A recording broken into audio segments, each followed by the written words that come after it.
저희 유네니는 늘 저희 피해자들 그리고 교통사고를 당해서 어려움을 겪으시는 분들의 편에 서서 항상 신뢰할 수 있는 그런 서비스를 제공하려고 애쓰고 있습니다. 안녕하세요. 교통사고 전문 로펌 유네니의 이기루 변호사입니다.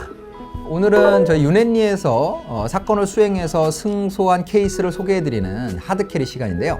저희 유네니 TV나 공식 블로그를 구독하시는 분들은 잘 아실 텐데 교통사고가 나서 손해액을 산정할 때 가장 중요한 3요소 기억하시나요? 바로 소득과 장애율 그리고 과실입니다. 소장과 이렇게 외우시면 될 것 같고요. 이걸 머리에 염두에 두시고 오늘 사건 소개해 드리도록 하겠습니다. 이번 사건은 의뢰인이 한국 국적이 아닌 중국 교포분이셨어요. 이런 케이스가 종종 발생하게 되는데 뭐 해외에서 국내 여행을 하다가 교통사고가 발생하거나 아니면 저희 의뢰인처럼 교포로서 한국 사람과 결혼을 해서 뭐 결혼비자 이런 것들로 체류를 하는 중에 교통사고가 발생하는 경우가 있어요.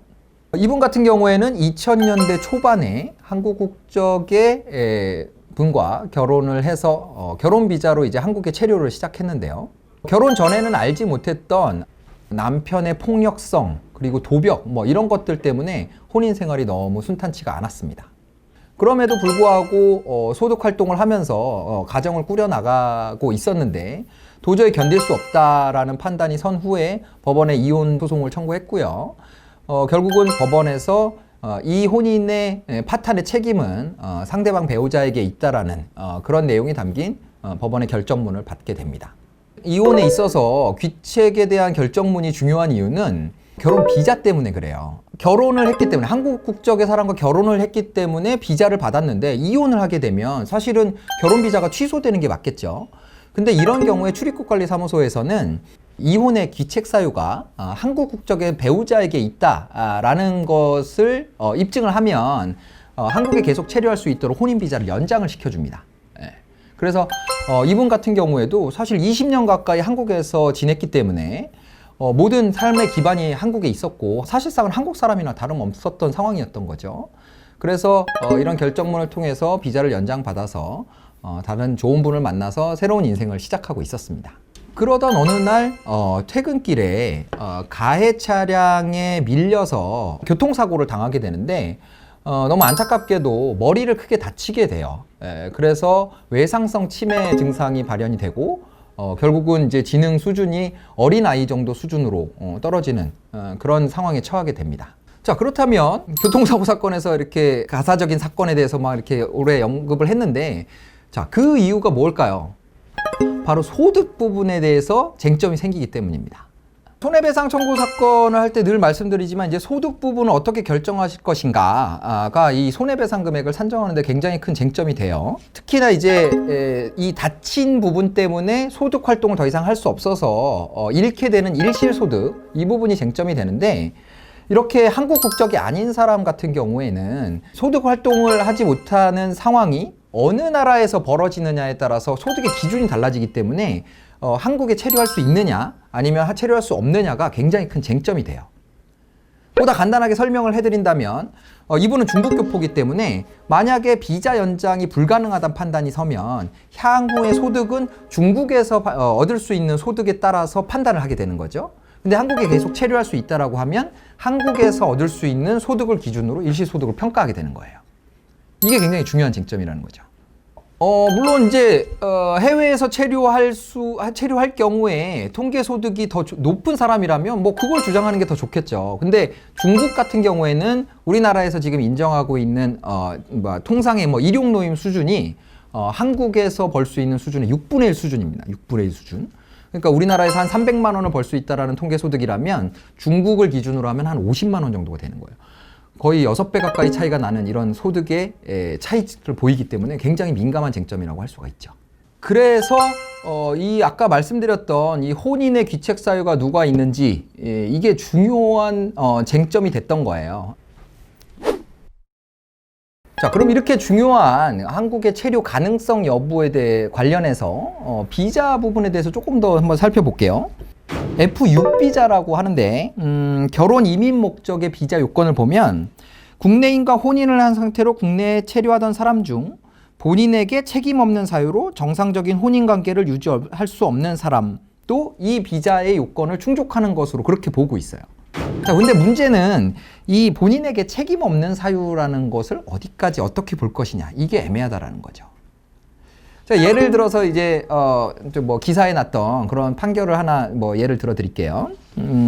베트남 여성이었었는데 결혼 중매 업체를 통해서 결혼을 하고 한국 국내에 입국을 했습니다. 입국을 했는데 시집을 온 가정이 남편이 그 어머니를 모시고 편의점을 운영하던 그런 곳이었어요. 근데 시집을 오니까 베트남에서 온 며느리 역시 그 편의점 운영에 손을 보태게 됐죠. 근데 급여도 지급하지 않고 그리고 아주 혹독하게 업무를 시키고 마치 어떤 노예를 부리듯이 그렇게 이제 이 가정에서 그렇게 며느리를 취급을 했던 거예요. 결국은 임신 상태에서 너무 과로를 해서 유산까지 하게 되고 견디다 못한 이 여성이 이혼을 청구하게 되죠. 그리고 재판부로부터 이 이혼 결정을 받기는 했는데 그렇게 되니까 이 시어머니와 남편이 이 출입국관리사무소에 신혼보증을 취소해버린 거예요. 자, 이 사람 같은 경우에는 한국에 와가지고 혼인 생활을 꿈꿨는데 어떤 시어머니 그리고 남편의 일방적인 그런 착취로 인해서 결국은 이혼까지 가게 된 건데 이 신혼보증을 가지고 말하자면 갑질을 한 거죠. 비자라는 무기를 가지고 한 사람의 인격체를 무시하고 그리고 그것을 빌미로 어떤 사람을 착취하고 이런 게 아직까지 우리나라에서 발생하고 있는 그런 인권에 대한 민낯이 아닌가 그런 안타까운 생각이 듭니다.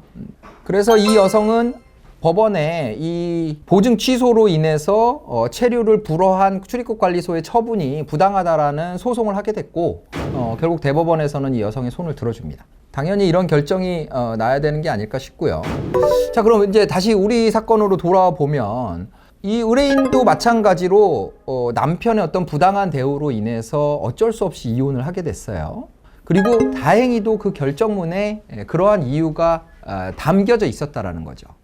이분이 새로운 분을 만나서 새 인생을 시작하기는 했지만 사실혼 관계였기 때문에 그분과의 혼인 생활을 가지고 이 결혼 비자를 취득할 수는 없었어요.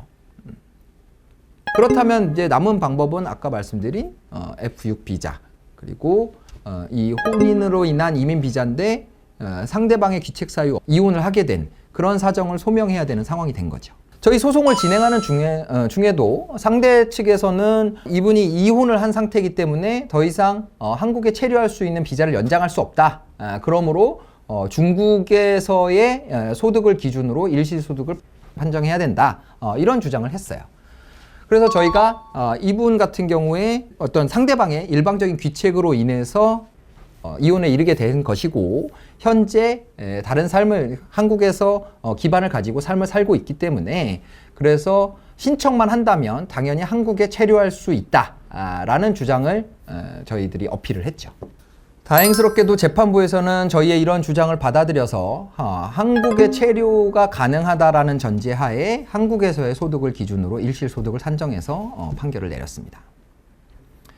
자, 서두에도 말씀드린 것처럼 한국 국적이 아닌 사람들이 한국에서 교통사고가 나면 여러 가지 문제점들이 발생해요. 그리고 그 중에서 특히 문제가 되는 분들은 바로 이렇게 한국에 정착을 하신 분들이죠.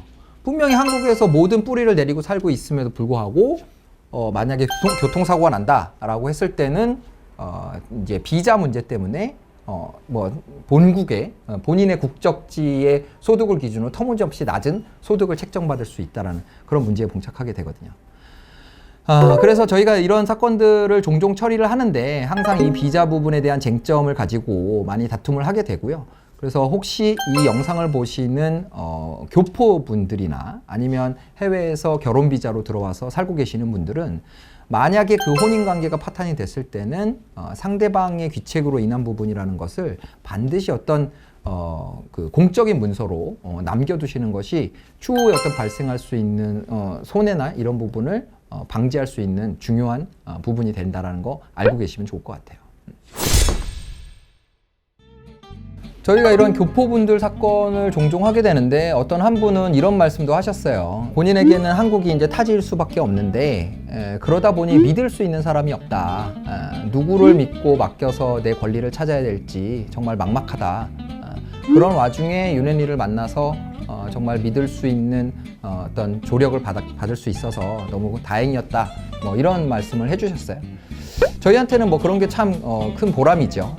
저희 윤혜리는 늘 저희 피해자들 그리고 교통사고를 당해서 어려움을 겪으시는 분들의 편에 서서 항상 신뢰할 수 있는 그런 서비스를 제공하려고 애쓰고 있습니다. 저희 윤혜리를 믿고 맡겨주신다면 저희 의뢰인이 절대 불이익을 보는 일이 없도록 최선을 다할 거니까요. 항상 관심 가져주시기 바랍니다. 오늘은 여기까지 하겠습니다. 지금까지 교통사고 전문 로펌 윤혜리의 대표 변호사 이기루였습니다. 감사합니다.